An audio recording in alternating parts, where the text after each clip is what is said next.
Good morning mga ka-farmers. Magpo-proning po tayo ngayon ng pipino. Yan po yung mga na-proning namin na. Bali ang gagawin natin. Wait.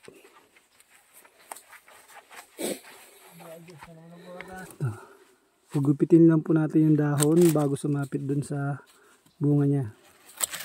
Yan. Ito po yung inipitan namin noong nakaraan. Ngayon malaki na siya. Yan. Yan po yung mga nagupitan ko. Side pa lang siya. Basta may bunga na siya, huwag niyong gugupitin yung dahon. Tapos, ito nang gugupitin yung pangalawa. Pababa siya. Yan. Ganyan siya i-proning.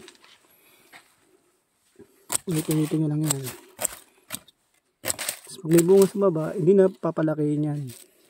Gugupitin na rin yan. Yan po.